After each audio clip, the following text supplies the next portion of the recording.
തുടങ്ങാം അല്ലേ?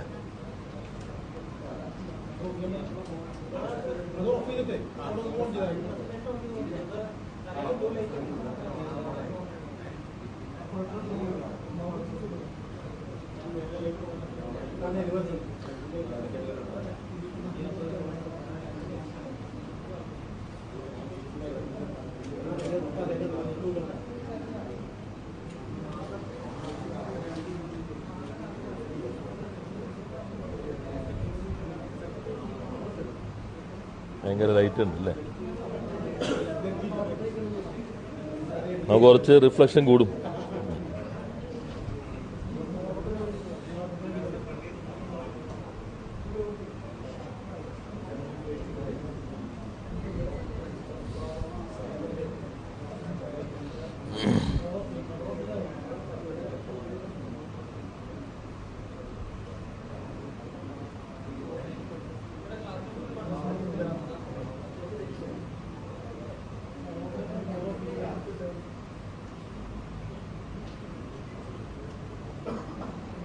ഇങ്ങോട്ട് മാറിയിരിക്കണം.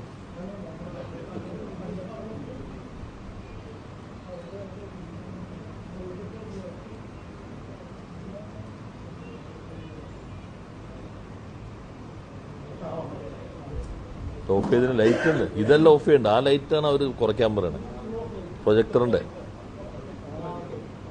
ഓക്കെ,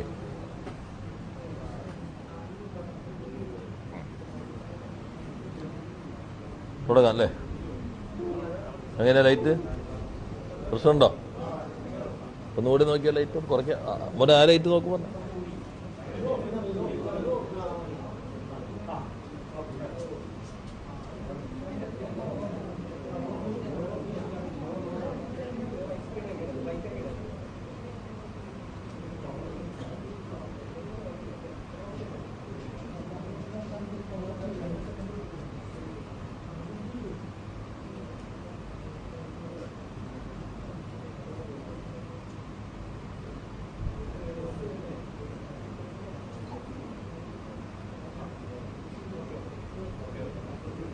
ഓണാവേണ്ട സമയത്ത് ഓണാവുമെന്നോ കൂടി നോക്കിയാൽ മതി.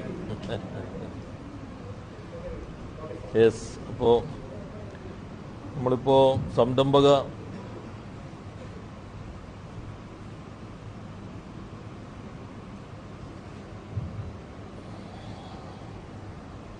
ഇൻവെസ്റ്റ് കേരള ഗ്ലോബൽ സമ്മിറ്റ് 21, 22 തീയതികൾ നടക്കുകയാണല്ലോ. അപ്പോൾ വലിയ തോതിലുള്ള ഒരു പിന്തുണയാണ് നാനാഭാഗങ്ങളും എന്നും ആ സബ്മിറ്റിന് കിട്ടിക്കൊണ്ടിരിക്കുന്നത്. അതിൽ നമ്മുടെ കേരളത്തെ സ്നേഹിക്കുന്ന എല്ലാവരും കക്ഷി രാഷ്ട്രീയത്തിനതീതമായി കഴിഞ്ഞ കുറേ മാസങ്ങളായി ഈ സമ്മിറ്റിന്റെ വിജയത്തിന് വേണ്ടി പ്രവർത്തിച്ചുകൊണ്ടിരിക്കുന്നുണ്ട്. നമ്മുടെ KSIDC ബോർഡ് ഓഫ് ഡയറക്ടേഴ്സ് അവർ പ്രധാനമായിട്ട് നിങ്ങൾക്കറിയാവുന്നതുപോലെ കേരളത്തിലെ ഏറ്റവും പ്രശസ്തരായ ഇൻവെസ്റ്റേഴ്സാണ്. ഇവിടെ തന്നെ ഇൻവെസ്റ്റ് ചെയ്ത് ഇവിടെ തന്നെ വളർന്നവരാണ്.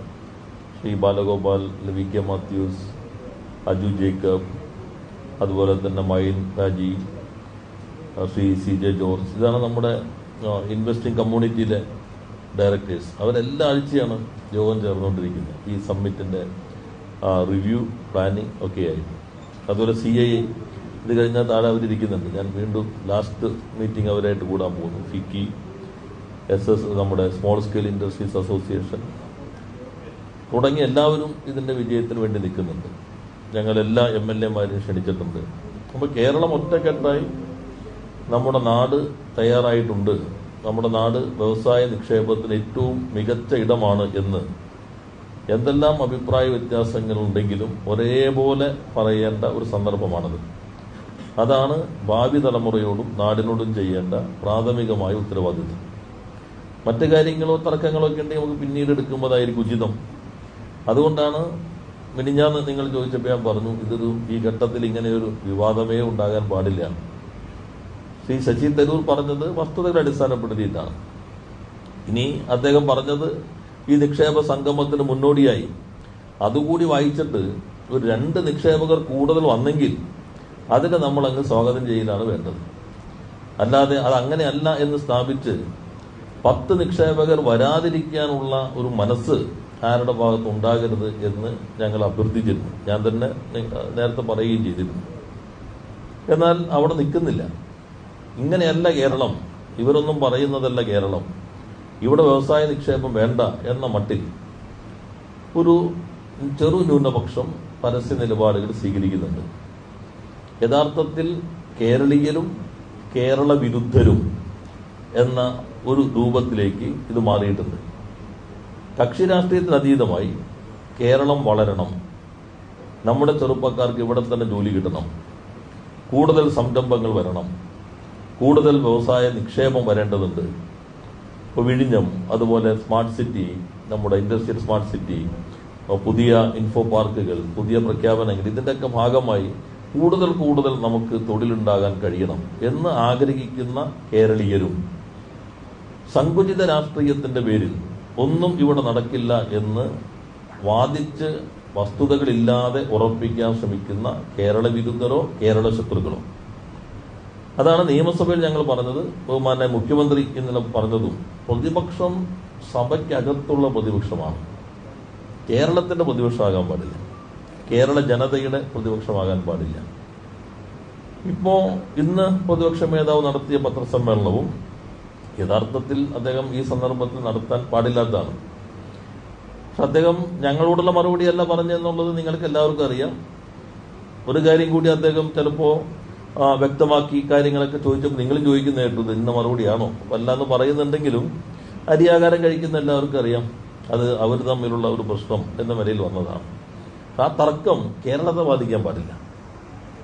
ആ തർക്കം കേരളത്തിൽ നിക്ഷേപം വരുന്നതിന് എതിരെയുള്ള അന്തരീക്ഷം സൃഷ്ടിക്കാൻ പാടില്ല. അപ്പോൾ പല തർക്കങ്ങളും അവർക്കിടയിൽ ഉണ്ടാകും. അത് അവർ തമ്മിൽ പറഞ്ഞു തീർക്കാന്നല്ലാതെ നാടിന്റെ ശത്രുക്കളെ പോലെ ഈ ഘട്ടത്തിൽ അവരവരുടെ വാദങ്ങൾ ഉറപ്പിക്കാനും മറ്റൊരാളുടെ വാദം തെറ്റാണ് എന്ന് സ്ഥാപിക്കാനും ഇത്തരത്തിലുള്ള പ്രചാരവേലകൾ നടത്തുന്നത് നാടിന്റെ താല്പര്യത്തിന് പൊതുവെ വിരുദ്ധമായതാണ്. അപ്പൊ കേരളത്തെ സ്നേഹിക്കുന്ന എല്ലാവരും ഈ ഘട്ടത്തിൽ ഒരുമിച്ച് നിൽക്കേണ്ടതുണ്ട്. കേരളം തെറ്റാണ് എന്ന് വാദിക്കുന്നവർ കേരള ശത്രുക്കളെ പോലെയാണ് പെരുമാറുന്നത്. അത് നമ്മുടെ ഭാവി തലമുറയ്ക്കും നാടിനും എതിരായിട്ടുള്ള പ്രഖ്യാപനമാണ്. ഞങ്ങളൊന്നും ഇന്നലെയും മിനിഞ്ഞാന്നും ചോദിച്ചപ്പോൾ ഞങ്ങൾ ആരെയും കുറിച്ചും ഒന്നും തെറ്റായി പറഞ്ഞിട്ടില്ല. ഇപ്പൊ ഇംഗ്ലീഷ് വായിച്ചാൽ മനസ്സിലാകുന്നൊന്നും ഞങ്ങൾ പറഞ്ഞില്ല.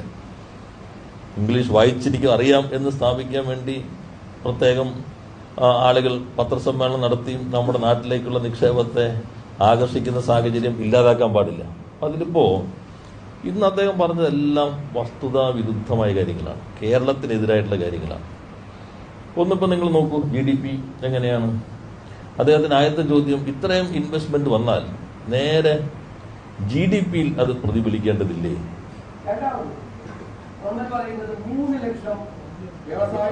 അതുകൊണ്ട്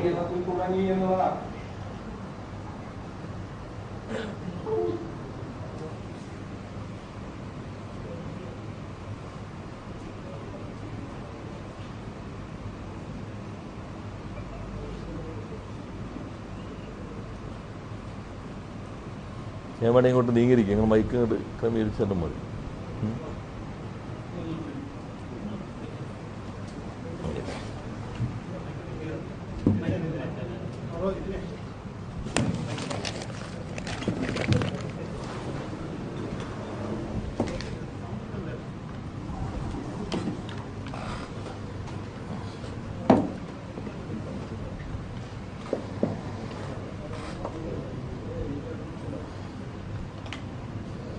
നേരത്തെ ഫിക്സ് ചെയ്തതിന്റെ ക്രമമൊക്കെ ചിലപ്പോൾ മാറിയിട്ടുണ്ടാവും, ക്ഷമിക്കുക.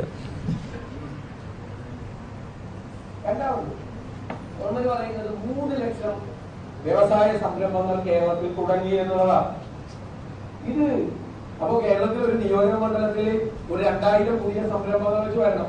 3 ലക്ഷം സംരംഭങ്ങൾ സംസ്ഥാനത്ത് വന്നിട്ടുണ്ടെങ്കിൽ ഇനി ഞാൻ പറയുന്നത് ഏറ്റവും ചെറുതായി 3 ലക്ഷം വ്യവസായ സംരംഭങ്ങൾ കേരളത്തിൽ തുടങ്ങിയെങ്കിൽ 1 ലക്ഷം രൂപയുടെ ഇൻവെസ്റ്റ്മെന്റ് മിനിമം കൂട്ടും. 1 ലക്ഷം രൂപയുടെ ഇൻവെസ്റ്റ്മെന്റ് മിനിമം കൂട്ടും. അങ്ങനെയാണെങ്കിൽ തന്നെ 30,000 കോടി രൂപയുടെ വളർച്ച കേരളത്തിൽ ഉണ്ടാവും. നമ്മുടെ സ്റ്റേറ്റിന്റെ രാജ്യത്തെ GDP-യുടെ എക്കോണമിയിലേക്കുള്ള നമ്മുടെ കോൺട്രിബ്യൂഷൻ, നമ്മുടെ സംഭാവന എന്ന് പറയുന്നത്, നമ്മുടെ പെർസെന്റേജ് എന്ന് പറയുന്നത് 3.8%. 2022-ലും 2023-ലും ഒക്കെയാണ്. അതിപ്പോ സാമ്പത്തിക ഉപദേശക സമിതിയുടെ റിപ്പോർട്ട് റിലേറ്റീവ് ഇക്കണോമിക് പെർഫോമൻസിന്റെ സ്റ്റേറ്റുമാണ്. അതിൽ ഒരു വ്യത്യാസം വന്നിട്ടില്ല. അപ്പൊ ഈ 3 ലക്ഷം സംരംഭങ്ങൾ വന്നിരുന്നു, മിനിമം 1 ലക്ഷം രൂപ.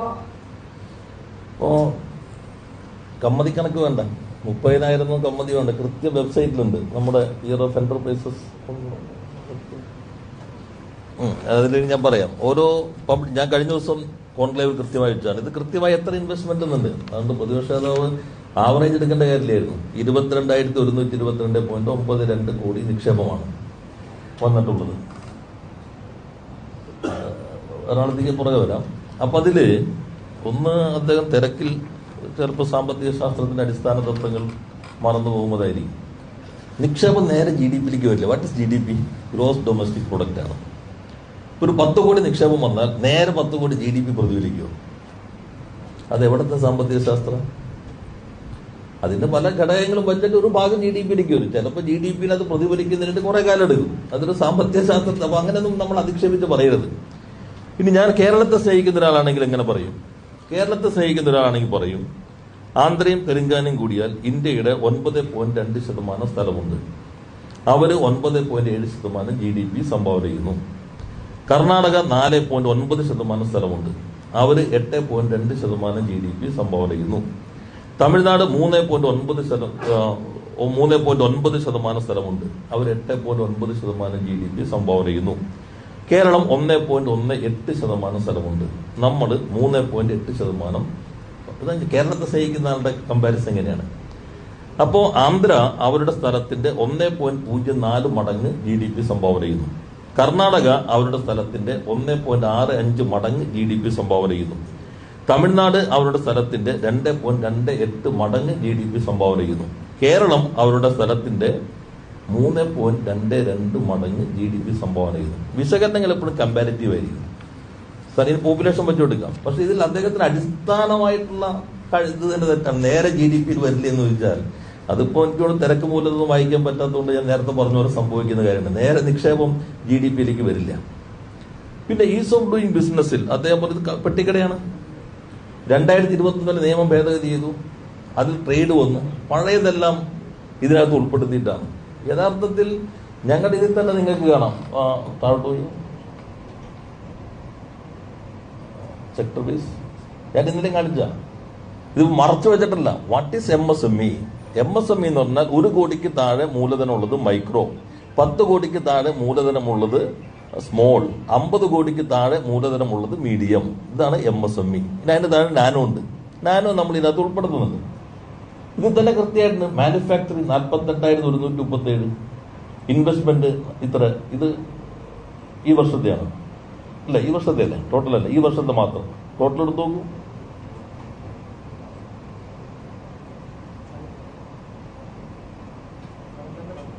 അല്ല, ട്രേഡ് ഇത് മൊത്തം 1.44, ട്രേഡ് 1.52. ടോട്ടൽ നേരത്തെ പറഞ്ഞു 3,42,000 മറ്റോ വരുന്നുണ്ട്. അതിൽ ഇൻവെസ്റ്റ്മെന്റ് കൃത്യമായിട്ടുണ്ട്, എംപ്ലോയ്മെന്റ് കൃത്യമായിട്ടുണ്ട്. അല്ലാതെ ട്രേഡ് ഇതിൽ പെടുന്നില്ല എന്ന് പറഞ്ഞു. What is service? സർവീസ് എന്ന് പറഞ്ഞാൽ മിഷനറി ഉപയോഗിക്കുന്ന സേവനങ്ങളെല്ലാം. ഇപ്പോൾ ഒരു ബ്യൂട്ടി പാർലർ മിഷനറി ഉണ്ടെങ്കിൽ അത് സർവീസിൽ പെടും. ജിമ്മ് സർവീസിൽ പെടും. ഇതെല്ലാം സംരംഭമാണ്. കേരളത്തെ ഇന്ത്യയിലെ സംരംഭമാണ്. ഇന്ത്യയിൽ സംരംഭമായി എന്തൊക്കെ പരിഗണിക്കുന്നോ അതൊന്നും കേരളം പരിഗണിക്കരുത് എന്ന് വാദിക്കുന്നവർ കേരള ശത്രുക്കളാണ്. അവർക്കെല്ലാം ഇതിനെക്കുറിച്ച് ഇത് MSME-യിൽ പെടും, ഇവിടെ മാത്രം നിങ്ങൾ പെടുത്തരുത് എന്നുള്ളത്. ഇതൊരു ബൂം ഉണ്ടായി എന്നുള്ളതാണ്. ഈ പ്ലാന്റ് വർക്കിന്റെ ഭാഗമാണ്. ഞങ്ങൾ ഈ കഴിഞ്ഞ ഗവൺമെന്റാണ് അടിസ്ഥാനമായിട്ട് നിയമങ്ങൾ ഭേദഗതി ചെയ്തു. ഒമിനി ബസ് രജിസ്ട്രേഷൻ ഉണ്ടാക്കി. 8ഓളം നിയമങ്ങൾ ഒറ്റ ഭേദഗതിയിൽ കൂടെ ഒമിനി ബസ് രജിസ്ട്രേഷൻ ഉണ്ടാക്കി. കഴിഞ്ഞ ഗവൺമെന്റാ, ഞാൻ വന്നതിന് ശേഷമല്ല, കഴിഞ്ഞ ഗവൺമെന്റിന്റെ അടിത്തറയാണ്. ഞങ്ങൾ അതിനെ സ്ട്രക്ചർ ചെയ്തു, അതിന്റെ ഇംപ്ലിമെന്റേഷൻ എടുത്തു, കുറേയേറെ മാറ്റങ്ങൾ വരുത്തി, അത് മുന്നോട്ട് കൊണ്ടുപോകുന്നു. ഇനിയിപ്പോ ഇത് പെട്ടിക്കടയും നേരത്തെ തുടങ്ങിയത് അദ്ദേഹം ഇത് ഉദ്ധരിക്കുന്നത് കണ്ടു. എക്കണോമിക് റിവ്യൂ പറയുന്നുണ്ട് ഇത് പഴയ. ഞാൻ നോക്കി എക്കണോമിക് റിവ്യൂവിൽ അങ്ങനെ പറയേണ്ട കാര്യം. ആദ്യമായിട്ടാണ് എക്കണോമിക് റിവ്യൂവിൽ ചരിത്രത്തിൽ ആദ്യമായിട്ട് കേരളത്തിന്റെ ഒരു എക്കണോമിക് റിവ്യൂവില് കേരളത്തിന്റെ ഇൻഡസ്ട്രി ഒരു തീമായിട്ട് വരുന്നത്. അപ്പൊ എക്കണോമിക് റിവ്യൂവിൽ പറയുന്നത് ഇതാണ്, subject wise details of new MSMEs ആണ് ഈ പറയുന്ന. അദ്ദേഹം പറഞ്ഞ 444 ഇതാണ്. ഈ ന്യൂ കണ്ടില്ല എന്ന് തോന്നുന്നു. ഓരോ വർഷത്തെയും പുതിയത് എത്രയാണ്, എത്ര വന്നു, ഇത് രജിസ്റ്റർ ചെയ്ത് എത്ര, ഓരോന്നും ഓരോ മേഖല തിരിച്ചിട്ടുണ്ട്. അഗ്രോ, ഫുഡ് ബേസ്, ഇത് മാനുഫാക്ചറിങ് മാത്രമാണ്. ഇതെല്ലാം വസ്തുതകളല്ലേ. ഈ വസ്തുതകൾ എന്തിനാ കേരളത്തിന് എതിരായിട്ട് ഉപയോഗിക്കുന്നത്? നേരെ തിരിച്ച് ഇനി നമുക്ക് പറവൂരിലേക്ക് വരാം. പറവൂർ മണ്ഡലം ഞങ്ങൾക്ക് മാത്രം കാണാവുന്നൊരു ഭാഗമുണ്ട് ഡാഷ്ബോർഡിൽ. അത് നിങ്ങൾ ആദ്യം പറഞ്ഞില്ലേ ഇത് പൂട്ടുന്നു കള്ളക്കണക്കാണെന്ന് പറഞ്ഞപ്പോൾ ഞങ്ങൾ ജിയോ ടാഗിങ് വരുത്തി. ഓരോ സ്ഥലവും നമ്മുടെ ഉദ്യോഗസ്ഥർ പോയി സന്ദർശിച്ച് ഫോട്ടോ എടുത്ത് ടാഗ് ചെയ്യും. പബ്ലിക് ഡൊമൈനിൽ ഇടുന്നില്ല, അത് ദുരുപയോഗപ്പെടുത്തും. കാരണം ഇപ്പോൾ ഇൻഡസ്ട്രി ഉണ്ടെന്ന് പിറ്റേ ദിവസം വിളിക്കുന്ന ആളുകളുണ്ടാവും, പല തിരക്കാരുണ്ടല്ലോ. അപ്പോൾ അത് ഞങ്ങൾ ജിയോ ടാഗിങ് നടത്തി. അത് പബ്ലിക് ഡൊമൈനിലുള്ളതല്ല, എന്നാലും പറവൂർ നമുക്കൊന്ന് കാണാം എങ്ങനെയുണ്ടെന്നുള്ളത്.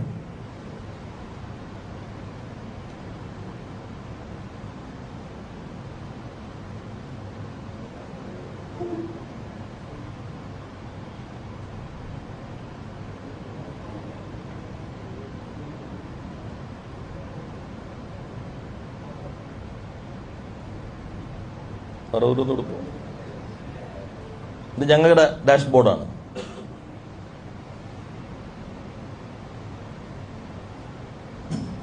ഇരുപത്തിനാല് 25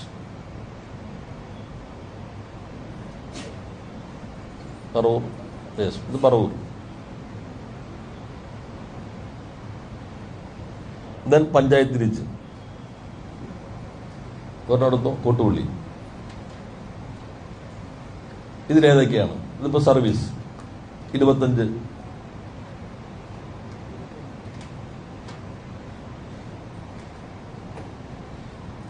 ലക്ഷം ഇൻവെസ്റ്റ്മെന്റ്, 3 എംപ്ലോയ്മെന്റേ ഉള്ളൂ. ഓരോ പേരിന് മിത്ര, അത് പ്രൊഡക്റ്റ് എന്താണെന്നുണ്ട്, പേഴ്സണൽ കെയർ പ്രൊഡക്റ്റ് 20 ലക്ഷം.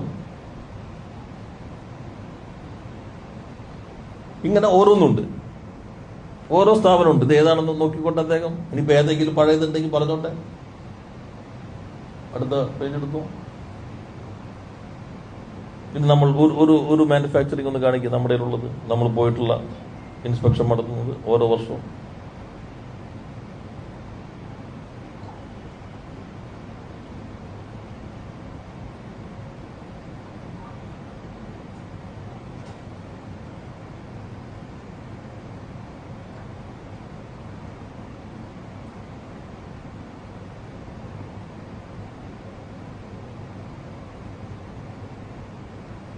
ഇൻസ്പെക്ഷന്റെ ജിയോ ടാഗിങ്.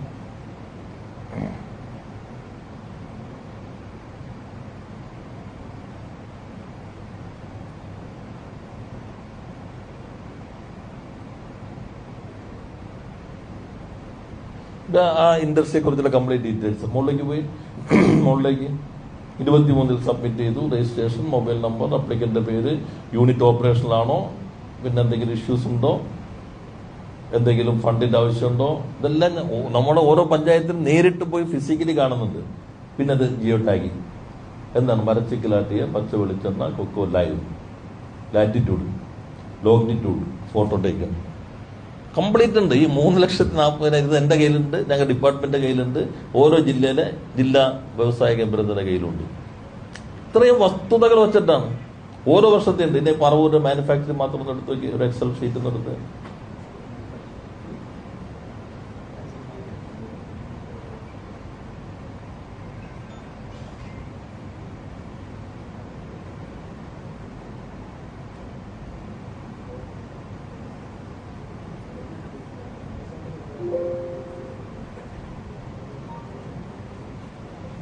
ഇത് പറവൂര് മണ്ഡലത്തിലെ മാനുഫാക്ചറിംഗ് ഇൻഡസ്ട്രീസ് മാത്രമാണ്.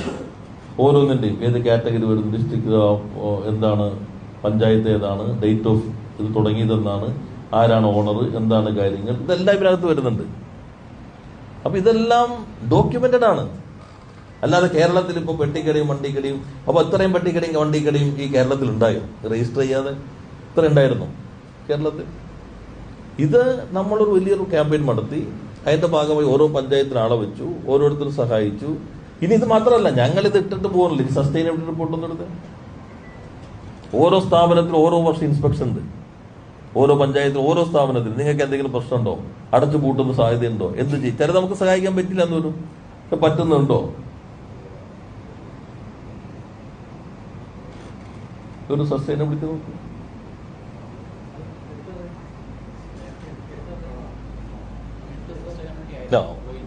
അത് നേരത്തെ സസ്റ്റൈനബിലിറ്റി റിപ്പോർട്ടിന്റെ അടിസ്ഥാനപ്പെടുത്തി തുടങ്ങാണ്ട് ഓരോ യൂണിറ്റിലും സസ്റ്റൈനബിലിറ്റി റിപ്പോർട്ടുണ്ട്. എങ്ങനെയാണ് ഇത് ഓരോന്നും പ്രവർത്തിക്കുന്നത്, പ്രതിസന്ധി ഉണ്ടോ, എന്തെങ്കിലും ഫണ്ടിന്റെ പ്രശ്നമുണ്ടോ, മാനേജ്മെന്റ് പ്രശ്നമുണ്ടോ, മാർക്കറ്റിന്റെ പ്രശ്നമുണ്ടോ. പിന്നെ അദ്ദേഹം പറഞ്ഞ K-SWIFT എന്തുകൊണ്ട് വരുന്നില്ല? K-SWIFT ഇപ്പോ നമ്മുടെ പഞ്ചായത്തിൽ തന്നെ ആള് പോയിട്ട് നേരെ രജിസ്റ്റർ ചെയ്ത് കൊടുക്കാണല്ലോ. അപ്പൊ അവർ ഈ സാങ്കേതികതയിലേക്ക് അധികം വന്നിട്ടില്ല. K-SWIFT വരുമ്പോൾ പ്രധാനമായിട്ടും പഞ്ചായത്ത് ഇതിലേക്ക് നേരെ കിട്ടുമ്പോൾ സമയം എടുക്കുമ്പോഴാണ് K-SWIFT സാധാരണ വരുന്നത്. എന്നാൽ വേണമെങ്കിൽ എല്ലാം കൊണ്ടുവരാം, അതിൽ തെറ്റൊന്നുമില്ല. പക്ഷെ K-SWIFT ആള് ചെന്നിട്ട് നമ്മൾ നേരെ എല്ലാം ഹാൻഡ് ഹോൾഡ് കൊടുക്കുകയാണ്. 1 കോടി ഇൻവെസ്റ്റ്മെന്റ് ഉള്ളതാണ്. അയാൾ K-SWIFT വഴി ബാക്കി കാര്യങ്ങൾ സിംഗിൾ വിൻഡോയുടെ ആവശ്യമില്ല. അല്ലെങ്കിൽ ചിലപ്പോൾ ശരാശരി ഞങ്ങൾ പറഞ്ഞല്ലോ ഇത്രയും നിക്ഷേപമാണ് വന്നിട്ടുള്ളത്. ഞാൻ നേരത്തെ പറഞ്ഞല്ലോ എത്രയാണെന്നുള്ളത്. ഈ ഒരു 23,000 കോടി നിക്ഷേപം ഉണ്ടായി കേരളത്തിൽ. വന്നു എന്നല്ല, പുറത്തുനിന്നല്ല, ഇവിടെ നിന്നുണ്ടായി. ഇനി ഞങ്ങൾ പറയുന്നത് എടുക്കേണ്ടതില്ല. ഇത് നോക്കൂ, IIM ഇൻഡോറിന്റെ റിപ്പോർട്ടാണ്. Indian institute of management, contextually relevant industry policy, creation and implementation, and impact evaluation study of the success of the Year of Enterprises initiatives. ഇത് മറ്റേ BBC കാശ് കൊടുത്ത് എഴുതിക്കുന്ന പോലെ BBC ആണല്ലോ. ഇപ്പൊ നിങ്ങൾ കണ്ടില്ല ചന്ദ്രചൂഡിന്റെ ഇപ്പോൾ ലേറ്റസ്റ്റ് ഇന്റർവ്യൂ എന്നാണ് നിങ്ങൾ പത്രപ്രവർത്തനത്തിൽ കാണണം BBC. What A sharp questions. എന്നാൽ ഉത്തരം കേൾക്കുമ്പോൾ അറിയാം 2 എണ്ണം തിരിച്ചു ചോദിക്കാൻ നമ്മുടെ മനസ്സിലുണ്ട്. പക്ഷെ അവിടെ നിർത്തും. കാരണം ഉത്തരത്തിൽ തന്നെ തുറന്ന് കാട്ടപ്പെട്ടിട്ടുണ്ട്. പിന്നെ പുതിയ ചോദ്യങ്ങളുടെ ആവശ്യമില്ല. നമുക്ക് വേണ്ടി 2-3 ചോദ്യം ചോദിക്കാൻ ഇനി ഉണ്ടല്ലോ എന്ന് തോന്നും, പക്ഷെ അതിന്റെ ആവശ്യമില്ല. അതാണ് BBC ഇപ്പോഴും. അത് അപ്പൊ BBC വരെ നമ്മൾ കാശ് കൊടുത്തിട്ടാണല്ലോ നേരത്തെ എഴുതിച്ചോണ്ടിരുന്നത്. ഇത് IIM ഇൻഡോറിന്റെ റിപ്പോർട്ടാണ്. ഈ റിപ്പോർട്ട് സഭയിൽ വെച്ചു, സാമാജികർക്ക് പരിപാടിയിൽ വെച്ചു. സഭയിൽ വയ്ക്കുന്ന സാമാജികരുടെ പരിപാടിയിൽ ഉൾപ്പെടെ വെച്ചു. ഇവിടെ IIM ഇൻഡോറിന്റെ ഡയറക്ടർ, ഈ സ്റ്റഡി നടത്തിയ ഹിമാൻഷു റായ്, പ്രശാന്ത് സാൽവാൻ, വളരെ പ്രശസ്തരായിട്ടുള്ള പ്രൊഫസേഴ്സാണ്. ഒരാൾ ഡയറക്ടറാണ്, IIM ഇൻഡോറിന്റെ ഡയറക്ടറാണ്. നിങ്ങൾ ചിലപ്പോൾ ആരെങ്കിലും പങ്കെടുത്തിട്ടുണ്ടാവും. ഇവിടെ റിനൈസൻസിൽ വെച്ചിട്ട് നമ്മുടെ ബാംബു ഫെസ്റ്റിന്റെ ഉദ്ഘാടനത്തിന്റെ അന്നാണ് ഈ റിപ്പോർട്ട് അവതരിപ്പിച്ചത്. ഇന്ന് മുഴുവൻ വായിക്കാൻ ബുദ്ധിമുട്ടാണ്. ഈ എക്സിക്യൂട്ടീവ് സമ്മറി ഉണ്ട്. അപ്പൊ ഇങ്ങനെയാണ് ഈ ഇയർ ഓഫ് എന്റർപ്രൈസസ് കേരളത്തിൽ നടപ്പിലാക്കിയത്. അതിലിപ്പോ നമ്മൾ ഓരോ പഞ്ചായത്തിന് ഗ്രാമസഭ പോലെ സംരംഭക സഭ കൂടിക്കൊണ്ടിരിക്കുകയാണ്. ഏകദേശം കഴിയാറായി. ജനപ്രതിനിധികൾ എന്ത് ചെയ്യണം? ഇപ്പോൾ കൂടി അവിടെ ചെല്ലുന്നു. സംരംഭകർക്ക് എന്തെങ്കിലും പ്രശ്നമുണ്ടോ? ഇത് പഴയത് വല്ലതും ഇതിനകത്ത് പെട്ട് നിങ്ങൾ പറഞ്ഞോ? ഇതെല്ലാം ഓരോ വർഷം പോവല്ലേ, ഓരോ വർഷം ചെല്ലല്ലേ. അപ്പൊ പഴയത് ഇപ്പോ ആദ്യത്തെ വർഷം വേണമെങ്കിൽ ഏതെങ്കിലും വിട്ടത് ഉൾപ്പെടുത്തിയെന്ന് കരുതാം. 2ാമത്തെ വർഷം പിന്നെ അങ്ങനെ വിട്ടുപോകും. ഞങ്ങളെല്ലാം കാണല്ലേ. അപ്പൊ ഇത് വലിയൊരു ക്യാമ്പയിൻ ആയിരുന്നു കേരളത്തിന്റെ. അതുകൊണ്ടാണ് ഇപ്പൊ നിങ്ങൾ ഞങ്ങളുടെ ഹരികിഷോർ IAS ഇപ്പോ മസൂറിലേക്ക് വിളിച്ചിട്ടുണ്ട്. ഈസ് ഓഫ് ഡൂയിങ്ങിന്റെ എന്റർപ്രൈസ്. ഞങ്ങൾ അമേരിക്കയിൽ 28-29 വാഷിംഗ്ടണിൽ എനിക്ക് ഇൻവിറ്റേഷൻ ഉണ്ട്. ഞങ്ങളുടെ സെക്രട്ടറിക്ക് ഉണ്ട് പേപ്പർ അവതരിപ്പിക്കാൻ. ഇതാണ് year of enterprise, novel innovation in public administration. അപ്പൊ American public society of public administration, IIM Indore, prime മിനിസ്റ്ററുടെ best practice in MSME sector, ഇത്രയും വർക്ക് ഞങ്ങൾ ഇപ്പോൾ നടത്തിക്കൊണ്ടിരിക്കുകയാണ്. ഇത് പ്രൊഫഷണൽ അപ്രോച്ചാണ്. ഞങ്ങളൊരു അമേച്ചർ സംവിധാനമായിട്ടല്ല, പ്രൊഫഷണൽ അപ്രോച്ചാണ്. ഇതുകൂടാതെ ഇവർക്ക് വിൽക്കാൻ K-സ്റ്റോറിൽ ഇപ്പോൾ സംവിധാനമുണ്ട്. 15 കോടിയോളം ഉൽപ്പന്നങ്ങൾ K-സ്റ്റോറിൽ വിറ്റിട്ടുണ്ട്. ഓൺലൈൻ സംവിധാനങ്ങളുണ്ട്. അപ്പൊ വലിയ ക്യാമ്പയിൻ.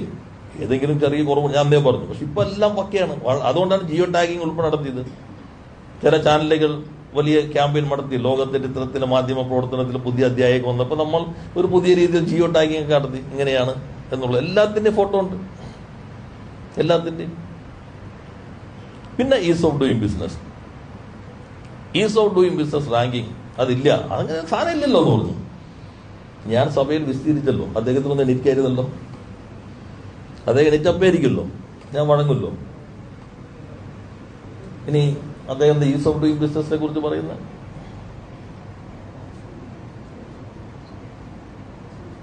അതല്ല, GDP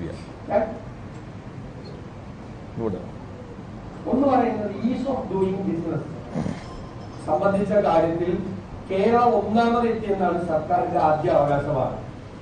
ഇതിനകത്ത് യഥാർത്ഥത്തിൽ 2021 തന്നെ ഈസ് ഓഫ് ഡൂയിങ് സൂചിക വേൾഡ് ബാങ്ക് നിർത്തലാക്കി. വ്യാപകമായ ക്രമക്കേടുകൾ കണ്ടതിനെ തുടർന്നാണ് അന്താരാഷ്ട്ര അടിസ്ഥാനത്തിൽ ഈസ് ഓഫ് ഡൂയിങ് ബിസിനസ് എന്നുള്ള സൂചിക ലോക ബാങ്ക് നിർത്തലാക്കിയത്. പുതിയ കണ്ടുപിടുത്തം വേണ്ട. ഞാൻ എന്താ പറഞ്ഞ നോക്കാം. പിറ്റേ ദിവസം നമ്മൾ വിചാരിച്ചാൽ എല്ലാവരും കൂടി നീങ്ങിയ അസാധ്യമായി ഒന്നുമില്ല എന്നതിന്റെ കൂടി തെളിവാണ് കേരളം ഒന്നാം സ്ഥാനത്തെത്തിയിട്ടുള്ള വ്യവസായ മേഖലയിലെ വളർച്ചയെന്നുള്ളത്. നമുക്ക് എല്ലാവർക്കും അറിയാവുന്നതുപോലെ ഇന്നലെ സംസ്ഥാന വ്യവസായ വകുപ്പ് മന്ത്രിമാരുടെ യോഗമായിരുന്നു. ആ യോഗത്തിൽ ഈസ് ഓഫ് ഡൂയിങ് ബിസിനസ്, അതോടൊപ്പം തന്നെ ഗതിശക്തി പദ്ധതി, നമ്മുടെ ഇൻഡസ്ട്രിയൽ കോറിഡോറുകൾ, ഇതൊക്കെയാണ് പ്രധാനമായിട്ടും ചർച്ച ചെയ്യുന്നത്.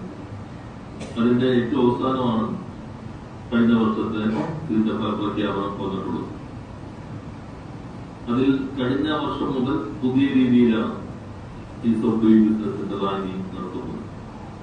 ഏറ്റവും കൂടുതൽ മാർക്ക് നേടിയ ആളുകൾ ടോപ്പ് അച്ചീവേഴ്സ്, പിന്നെ അടുത്ത കാറ്റഗറി അച്ചീവേഴ്സ്, പിന്നെ ആസ്പിരൻസ്, പിന്നെ എമർജിംഗ് ബിസിനസ് സിസ്റ്റം എന്നുള്ളതാണ്. അപ്പൊ അതിൽ നമ്മൾ 20 വിലയിരുത്തൽ അടിസ്ഥാനപ്പെടുത്തി നമ്മൾ 28ാം സ്ഥാനത്തായി. അന്ന് റാങ്കിങ് ആയിരുന്നു 1, 2, 3, 4. കഴിഞ്ഞ ഇത് മുതലാണ് ഈ 4 കാറ്റഗറിയെ തിരിച്ചത്. 4 കാറ്റഗറിയെ തിരിച്ചപ്പോഴും റാങ്കിങ് എന്ന നിലയിൽ നമ്മൾ അറിയിക്കേണ്ട അങ്ങനെയാണ് 15ആണെന്ന് നമുക്ക് മനസ്സിലായി. നമ്മളപ്പോ 3ാമത്തെ കാറ്റഗറിയായിരുന്നു. ആസ്പിരൻസ് മാറാൻ ശ്രമിച്ചുകൊണ്ടിരിക്കുന്ന ആ പട്ടികയിലാണ് നമ്മളെ ഉൾപ്പെടുത്തിയിട്ടുള്ളത്. ഇത്തവണ നമ്മൾ ടോപ്പ് അച്ചീവേഴ്സിലാണ് ഒന്ന്. അതിൽ 95% മുകളിൽ പരിഷ്കാരങ്ങൾ വരുത്തിയിട്ടുള്ള ഈസ് ഓഫ് ഡൂയിങ് ബിസിനസ് തന്നെ കേന്ദ്ര ഗവൺമെന്റ് നിശ്ചയിച്ചിട്ടുള്ള 30 പരിഷ്കാരങ്ങൾ, അതിലെല്ലാം കൂടി 95% മുകളിൽ മാർക്ക് കിട്ടിയിരുന്നു. പ്രധാന കമ്പോണന്റ് എന്നുള്ളത് ഫീഡ്ബാക്കാണ്. സംരംഭകരും അല്ലാതെയുള്ള അവർ തെരഞ്ഞെടുക്കുന്ന സാമ്പിളുകളിൽ സർവേ വേണ്ടല്ലോ. എനിക്കവിടെ നിങ്ങളിത് മുഴുവൻ കൊടുക്കാത്തതുകൊണ്ടാണ് അദ്ദേഹത്തിന് ആശയക്കുഴപ്പം വന്നത്. ഇതിനെ ഞാൻ വിശദീകരിക്കുന്നുണ്ട്. കഴിഞ്ഞ തവണ മുതൽ ഈസ് ഓഫ് ഡൂയിങ് ബിസിനസ് അല്ല അത്, എന്നാൽ അവരുടെ ഇതിന്റെ ബ്രാക്കറ്റിൽ കാണാം business reforms action plan BRAP ആണ്. കഴിഞ്ഞ തവണ നമ്മൾ അതിൽ നമ്മുടെ റിഫോം അനുസരിച്ചിട്ടാണെങ്കിൽ നമ്മൾ അച്ചീവർ ആകേണ്ടതായിരുന്നു. Emerging, aspirant, achiever, top achiever. പക്ഷെ ഫീഡ്ബാക്ക് മോശമായി, 100% ഫീഡ്ബാക്കാണ്. ഇത് നിങ്ങൾ മനസ്സിലാക്കിക്കൊള്ളണം. റാങ്കിന് എലിജിബിൾ ആവും നമ്മൾ ഈ കാറ്റഗറിയിൽ ഇത്ര ശതമാനം 90% നടപ്പിലാക്കിയോ നമ്മൾ അച്ചീവർ 90+95 ഇടയിലാണെങ്കിൽ അച്ചീവറിലേക്കായി. നമ്മൾ അച്ചീവർ കാറ്റഗറിയിലായിരുന്നു നമ്മുടെ റിഫോംസ്. പക്ഷെ റാങ്ക് വരുന്നത് 100% ഫീഡ്ബാക്ക് എടുക്കും. ഒരു ഏജൻസി ഉണ്ട്, അവർ ഓരോ സംരംഭകരും വിളിക്കും റാൻഡം. എന്നിട്ട് അവരതിൽ നിന്ന് മാർക്കിട്ടിട്ടാണ് 95% മുകളിൽ ഫീഡ്ബാക്ക് ഉണ്ടെങ്കിലാണ് ടോപ്പ് അച്ചീവർ വരുള്ളൂ. 90% മുകളിൽ ഫീഡ്ബാക്ക് ഉണ്ടെങ്കിൽ അച്ചീവറിലേക്ക് വരും. നമ്മൾ അച്ചീവർ റിഫോമിൽ വന്നു, ഫീഡ്ബാക്കിൽ നമ്മൾ ആസ്പിരന്റ് ആയി. അത്തവണ ആന്ധ്രയാണ്, അത്തവണ മാത്രമല്ല എല്ലാ തവണ ആന്ധ്രയാണ് വരുന്നത്. കഴിഞ്ഞ തവണ അവര് ഈ അച്ചീവർ ടോപ്പായിരുന്നു. അന്ന് അവർ കൊടുത്ത പരസ്യമാണത്. Ease of doing business, ease of doing business rank number 1. Ease of doing business in India under BRAP 2020. ഇതിലുണ്ടോ? In India in business reforms action plan BRAP 2020 under ease of doing business. അപ്പൊ അത് ബർമുടയാണ്. കേരളത്തിൽ വരുമ്പോൾ പ്രശ്നമായി. ഇത് എല്ലാവരും എടുക്കുന്ന കാര്യം തന്നെയാണ്. എല്ലാ സ്റ്റേറ്റും നോക്കിക്കോളും. ആന്ധ്രയിൽ ഒരു പ്രതിപക്ഷവും ഇങ്ങനെയല്ല എന്ന് പറഞ്ഞ് പത്രസമ്മേളനം നടത്താൻ വായിച്ച് അറിവുള്ള പ്രതിപക്ഷ നേതാക്കന്മാരില്ലേ അവിടെ? കേരളത്തെ സ്നേഹിക്കുന്ന ആരെങ്കിലും ഞങ്ങൾ ഇങ്ങനെ ആയില്ല എന്ന് സ്ഥാപിക്കാൻ പത്രസമ്മേളനം നടത്തും. അതാണ് ഞാൻ പറഞ്ഞത്. കേരളീയരും കേരള വിരുദ്ധരോ കേരള ശത്രുക്കളോ, കേരളവും കേരളത്തിന്റെ പ്രതിപക്ഷവും എന്ന നിലയിലേക്ക് മാറി. ഇത് നിങ്ങൾ നോക്കി പരസ്യം ഞങ്ങൾ കൊടുത്തില്ല, കാശ്യത്തിന് ബുദ്ധിമുട്ടുള്ളതുകൊണ്ടായിരുന്നു. ഓൾ ഇന്ത്യ കൊടുത്തില്ല, കേരളത്തിൽ കൊടുത്തു. Rank number 1 ease of doing business. Chandrababu Naidu ദാവോസിൽ കണ്ടപ്പോൾ എന്നോട് ആദ്യം പറഞ്ഞൊരു കാര്യം, ഇത് നിങ്ങൾ മനസ്സിലാക്കേണ്ടത്, ഇൻഡസ്ട്രീസ് മിനിസ്റ്റേഴ്സിന്റെ കോൺഫറൻസിൽ ഒരു ചെറിയ വീഡിയോ ഓരോ സ്റ്റേറ്റിനും വയ്ക്കും. ദെൻ 3 മിനിറ്റ് മന്ത്രിമാർ പ്രസംഗിക്കും. ആന്ധ്രയുടെ വീഡിയോയിൽ ചന്ദ്രബാബു നായിഡു പറയുന്നത് ഈ റാങ്കിങ് തുടങ്ങിയ അന്ന് മുതൽ ഞങ്ങളാണ് നമ്പർ 1. ഇടയ്ക്ക് ഞാൻ മാറി, ഇപ്പൊ വീണ്ടും ഞാൻ വന്നു, ഇനി ഒരിക്കലും ഇത് വിട്ടുകൊടുക്കില്ല എന്നാണ്.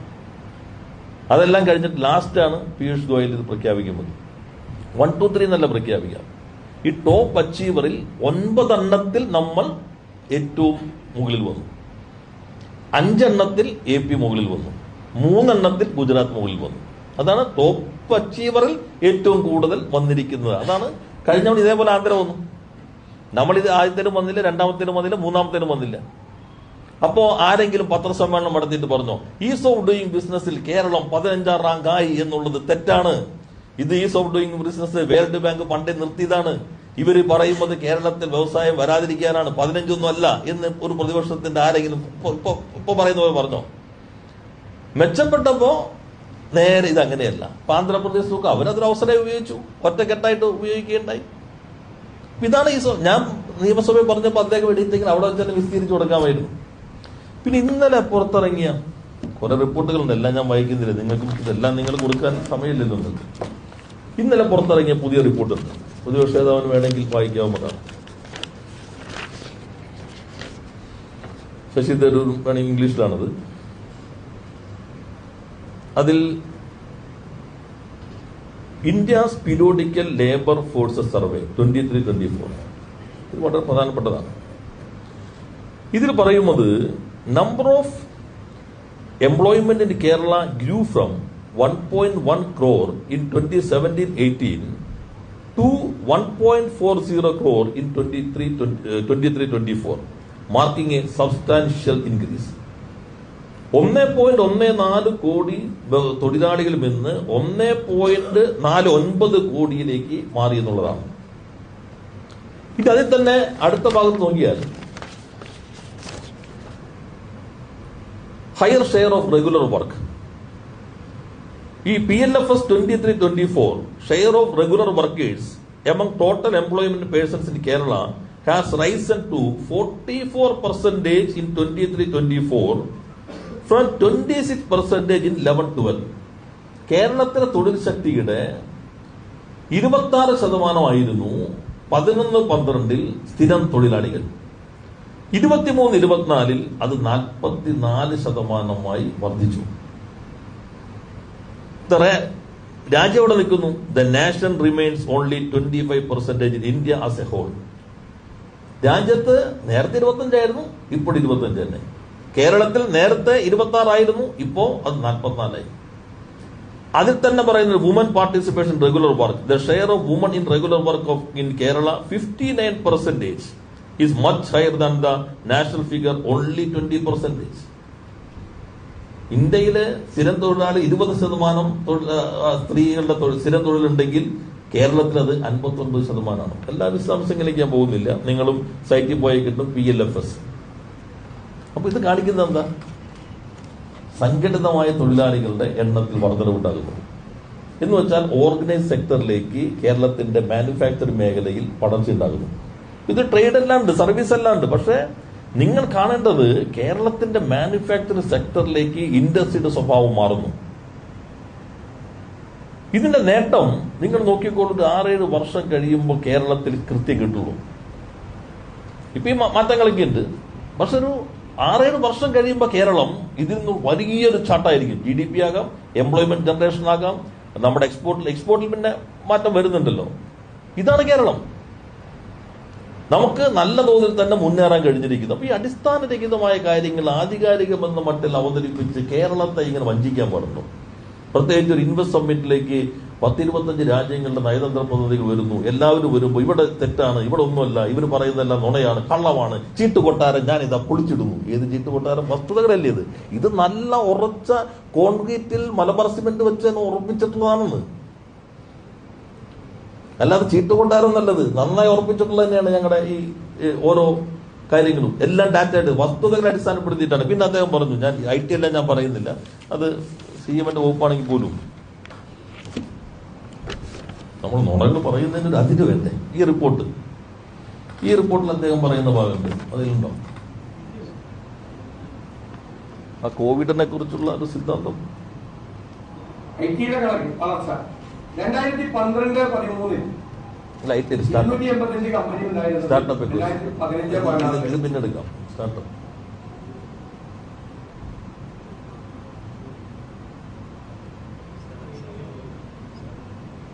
എല്ലാം ഞാൻ എടുക്കുന്നില്ല കേട്ടോ.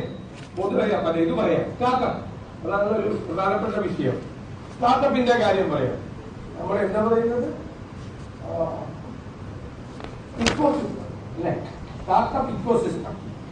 സ്റ്റാർട്ടപ്പ് ഇക്കോസിസ്റ്റം നോക്കിക്കഴിഞ്ഞാൽ 2021 മുതൽ താരതമ്യം ചെയ്യുമ്പോൾ 254% വളർച്ച, വാർഷിക വളർച്ച രേഖപ്പെടുത്തി എന്നതാണ് ഇപ്പോഴത്തെ ഏറ്റവും വലിയ കണക്ക് ഇക്കോസിസ്റ്റത്തിൽ.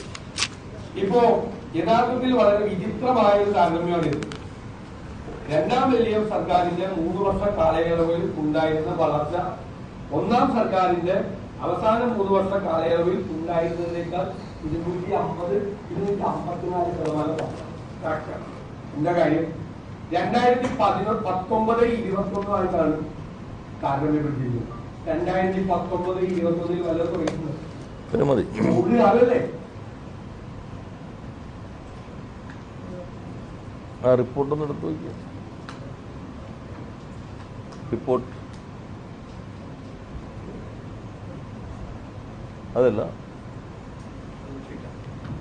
മറ്റേ ഇല്ല. ആ ഓക്കെ. ഇതെന്താ വെച്ചാൽ അദ്ദേഹം ഈ വേണ്ടത്ര ഈ ചെറിയ പോയിന്റ് കണ്ടിട്ടില്ല, വലിയ പോയിന്റേ കണ്ടിട്ടുള്ളൂ. നമ്മൾ ഈ ശതമാനം എന്ന് പറഞ്ഞ് ഉപയോഗിക്കുന്നത് താരതമ്യത്തിന് വേണ്ടിയാണ്. ഈ ഇത് കേരളത്തിന്റെ പല കാലങ്ങളെ കുറിച്ചുള്ള താരതമ്യമല്ല. ഇത് നിങ്ങൾ നോക്കിയാൽ, ഞാനത് എനിക്ക് എടുത്തിടാൻ പറ്റിയില്ല, ഒരു ചെറിയ കാണുന്നില്ലേ, കന്നഡയുടെ കുറച്ച് പോയിന്റ് കൂട്ടിയാലേ വായിക്കാൻ പറ്റുള്ളൂ. ഇവിടെ കണ്ടില്ല അടിക്കുറിപ്പ്, ഞാനത് വലുതാക്കി എടുത്തിട്ടുണ്ട്. ഈ കാണുന്നതാണ് ഗ്ലോബൽ ആവറേജ് 46%, കേരള ആവറേജ് 254%. അദ്ദേഹം പറഞ്ഞ എന്താ ബേസ് ഇയർ ഏതാ? കോവിഡിൽ എന്തെങ്കിലും തുടങ്ങിയോ? പ്രശ്നം എന്ന് വെച്ചാൽ ഈ കോവിഡ് ലോകത്തെ ബാധിച്ച ഒരു മഹാമാരിയാണ്, ഒരു കേരള മഹാമാരി ആയിരുന്നില്ല. അദ്ദേഹം പറഞ്ഞത് ശരിയാകുമായിരുന്നു, കേരളത്തിൽ മാത്രം ഒരു കോവിഡ് ഉണ്ടായി, അതുകൊണ്ട് കേരളത്തിൽ മാത്രം അന്നൊന്നും തുടങ്ങിയില്ല, അതുകൊണ്ട് കേരളത്തിന്റെ ആ ബേസ് ഇയർ എടുത്ത് നോക്കുമ്പോൾ കേരളത്തിൽ വലുതുണ്ടാവും, ലോകത്തൊന്നും മഹാമാരി ഉണ്ടായില്ല, അതുകൊണ്ട് ലോകത്തെ ബേസ് ഇയർ ഇത് തന്നെ എടുക്കുമ്പോൾ 46% വരും. ഇത് അടിസ്ഥാനമായിട്ടുള്ള ഒരു ധാരണയുള്ള ആരെങ്കിലും പറയുന്ന വാദമാണോ? 254% അടി കൊടുക്കാനേ ഗ്ലോബൽ ആവറേജ് 46%. കേരളീയൻ എന്ത് ചെയ്യണം? നോക്കൂ, ലോകത്ത് കോവിഡ് കഴിഞ്ഞിട്ടുള്ള കയറ്റത്തിൽ ലോകത്ത് പല പ്രതിസന്ധി ഉണ്ടായി, അതുകൊണ്ട് പുതിയ വ്യവസായങ്ങൾ കോവിഡിന് ശേഷം അധികം വരുന്നില്ല. ലോകത്ത് 46% ആണ് അതിന്റെ വളർച്ചാ നിരക്ക്. എന്നാൽ എന്റെ കേരളം 254% വളർന്നു എന്ന് അഭിമാനിക്കേണ്ടതിന് പകരം ഈ ഭാഗം കാണാതെ കൊച്ചുകുട്ടി പോലും പറയാത്ത ഒരു താരതമ്യമായിട്ട് വരുമ്പോ എത്രമാത്രം ഈ നാടിനോടുള്ള ശത്രുതയുണ്ട്. ഇത്രയും കേരളത്തെ ശത്രുതയാക്കാൻ പാടുണ്ടോ? ഞാനിതൊന്നും ഇപ്പൊ പറയുന്നത് ഈ അന്തരീക്ഷത്തിൽ ഇതൊന്നും വരാൻ പാടില്ല. ഇത് നമ്മുടെ നേട്ടമല്ലേ? ഇന്ന് 46 ആവറേജ് എപ്പോഴും ബേസ് ഇയർ ഒരേപോലെ എടുക്കുള്ളൂ. കേരളത്തിൽ 19-20 ആണെങ്കിൽ ലോകത്തിന്റെ 19-20 ആയിരിക്കും. That is A basic understanding. അപ്പൊ ലോകം 19-20 എടുക്കുമ്പോൾ 46% വളർന്നു, കേരളം 19-20 എടുത്തപ്പോ 246% വളർന്നു. മലയാളി അഭിമാനിക്കണ്ടേ? അതിനകത്ത് ഇത് LDFന്റെ ആളുകൾ മാത്രമാണ് ജോലി ചെയ്യുന്നത്, മിക്കവാറും രാഷ്ട്രീയമൊന്നുമില്ലാത്ത കുട്ടികളായിരിക്കും ജോലി ചെയ്യുന്നത്. ഇത് നാടിനാകെ വന്ന നേട്ടമാണ്. ആ നേട്ടം അങ്ങനെ എടുക്കേണ്ടതിന് പകരം എങ്ങനെ ഇങ്ങനെ അവതരിപ്പിക്കുന്നത്? ഇപ്പൊ നോക്കൂ, സ്റ്റേറ്റ് റാങ്കിങ്ങിൽ വന്നോ? അന്ന് വലുതായി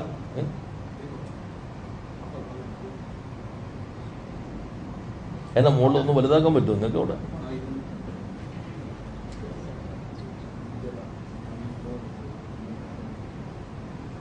ഇവിടെ പ്ലസ് ആ ഇപ്പൊ കാണാൻ പറ്റുന്നുണ്ടോ? ഒന്ന് ക്യാമറകളൊന്ന് സൂം ചെയ്ത് അങ്ങോട്ട് എടുത്ത് നോക്കി. 254%-അടിയിൽ ഗ്ലോബൽ ആവറേജ് 46%. അദ്ദേഹം കണ്ടിട്ടുണ്ടാവില്ല, ഈ ചെറിയ പോയിന്റ് ആയതുകൊണ്ട് പെട്ടെന്ന് കണ്ടുപിടിക്കില്ല. അതുകൊണ്ട് ഞാൻ നിങ്ങൾക്ക് സൂം ചെയ്യാൻ പറഞ്ഞു. Global average 46%, Kerala average 254%. ശതമാനം സാധാരണ വിശകലനത്തിനെടുക്കുന്നത് ഒരേ സ്വഭാവത്തിലായിരിക്കും.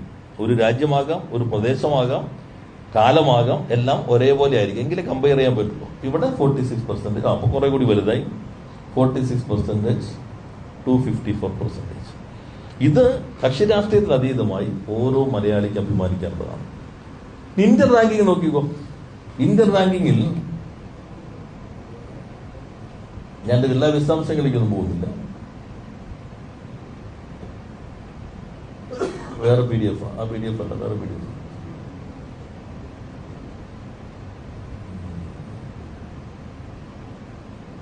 അതല്ല.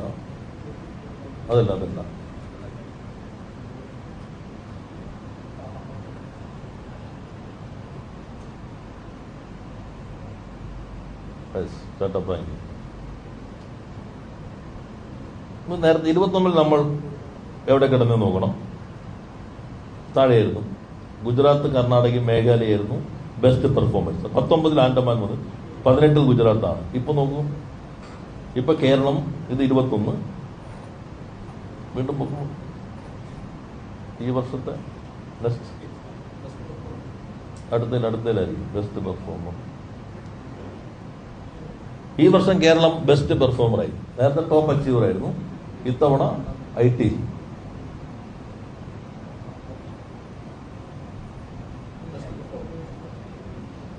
ഗുജറാത്ത്, കർണാടക, കേരള, തമിഴ്നാട്. നമ്മൾ ആദ്യമായിട്ടാണ് ബെസ്റ്റ് പെർഫോമർ. ഇത് മുഖ്യമന്ത്രി പിണറായി വിജയൻ കൈകാര്യം ചെയ്യുന്ന വകുപ്പാണ്. അദ്ദേഹത്തിന് വ്യക്തിപരമായിട്ടുള്ള നേട്ടമായിട്ട് മാത്രം കാണണ്ട. ഇത് കേരളത്തിനായുള്ള നേട്ടമാണ് ബെസ്റ്റ് പെർഫോമർ എന്ന നിലയിൽ വന്നിട്ടുള്ളത്. അപ്പൊ അതൊക്കെ കാണാതെ ഒരു കേരള വിരുദ്ധ പ്രചാരവേലയ്ക്ക് പ്രതിപക്ഷ നേതാവ് നേതൃത്വം നൽകുന്നത് ഈ ഘട്ടത്തിൽ അങ്ങേയറ്റം തെറ്റായ പ്രവണതയാണ്, നാടിനോടുള്ള ദ്രോഹമാണ്. കുറെ സമയം എടുത്തുകൊണ്ട് തന്നെ മറ്റു കാര്യങ്ങളിൽ IT അദ്ദേഹം പറയുന്നുണ്ട്. ടെക്നോ പാർക്കിൽ മാത്രമാണ് പറയുന്നത്. ടെക്നോ പാർക്ക് ഇപ്പോൾ സ്ഥലമില്ലാത്തതുകൊണ്ട് കിൻഫ്രയിലാണ് ഞങ്ങൾ ഇപ്പോൾ ടാറ്റ എലക്സിക്ക് ഇപ്പോൾ 2.5 ലക്ഷം സ്ക്വയർ ഫീറ്റ് കൊടുത്തു. അടുത്ത 1.5 ലക്ഷം ഇപ്പോൾ റെഡിയായിക്കൊണ്ടിരിക്കുകയാണ്. പിന്നെ എല്ലാ പാർക്കും ഞങ്ങൾ ഉണ്ടാക്കിയത്. 90-ൽ നായനാരാണ് ടെക്നോ പാർക്ക് തുടങ്ങുന്നത്. ഇൻഫോ പാർക്ക് അവരുണ്ടാക്കി, അത് വിൽക്കാനും നോക്കി വലിയ സമരം നടത്തിയിട്ട് ഞങ്ങളെല്ലാം മനുഷ്യച്ചങ്ങല പിടിച്ച അവിടെ. പിന്നെ എല്ലാ ഇൻഫോ പാർക്കുകളും ഇപ്പോൾ ഇടനാഴിയെല്ലാം ഇടതുപക്ഷം ഉണ്ടാക്കിയതാണ്. ഇത് അദ്ദേഹം പറയുന്നത് കേട്ടു. ഈ വ്യവസായ മന്ത്രി മെട്രോക്കെതിരെ സമരം ചെയ്തതല്ലേ? അന്നത്തെ പത്രക്കാരാരാ ഉള്ള ഇവിടെ? ഞാൻ പുതിയ തലമുറയാണ് അല്ലേ? ഉണ്ടോ? നിങ്ങൾ വെറുതെ PRS പോയിട്ട് പാർലമെന്റ് നോക്കിയാൽ മതി. അദ്ദേഹം പുതിയ തലമുറയെന്ന് വിചാരിച്ചിട്ടാ. ഈ ശ്രീധരൻ എന്താ അദ്ദേഹം പറഞ്ഞ എന്നെ കുറിച്ച്? രാജീവാണ് ആദ്യമായിട്ട് ഒരു മനുഷ്യ സംഘടിപ്പിച്ചത്. അന്ന് അതിനെ അത്രയ്ക്ക് അപ്പോയിന്റ് ചെയ്യുന്നില്ല. ഇതിന്റെ ആവശ്യമുണ്ടോന്നുള്ളത് ഇപ്പോഴാണ് മനസ്സിലായത്. അത് നടന്നെങ്കിലും അന്ന് നിയമാസം കിട്ടിയില്ലായിരുന്നു. ശ്രീധരൻ ഒഴിവാക്കുന്നതിന് വേണ്ടി, DMRS ഒഴിവാക്കുന്നതിന് വേണ്ടി വലിയ നീക്കം നടത്തി. അതിനെതിരെ വമ്പിച്ച ജനകീയ സമ്മർദ്ദം കേരളത്തിലും കൊച്ചിയിലും ഉയർന്നുവരികയുണ്ടായി. അതിന്റെ ഭാഗമായിട്ടാണ് അദ്ദേഹത്തെയും DMRS ഉൾപ്പെടുത്താൻ നേരത്തെ അദ്ദേഹം സൂചിപ്പിച്ചതുപോലെ നിർബന്ധിതമായിരുന്നു. അതുകൊണ്ട് മാത്രമാണ് ഈ പദ്ധതി ഇപ്പോൾ സമയബന്ധിതമായി അഴിമതിരഹിതമായി പൂർത്തീകരിച്ചത്. അദ്ദേഹം എന്താ പറഞ്ഞ കാണിക്കേണ്ടല്ലോ, നിങ്ങൾ കേട്ടല്ലോ. എന്താ എന്നാലും കേൾക്കുന്നല്ലോ. പ്രതിപക്ഷ നേതാവ് പറയാം. വാട്സപ്പ് ഗ്രൂപ്പിലാണല്ലോ പറഞ്ഞോട്ടെ. പ്രതിപക്ഷ നേതാവ് പറയാൻ പാടില്ല.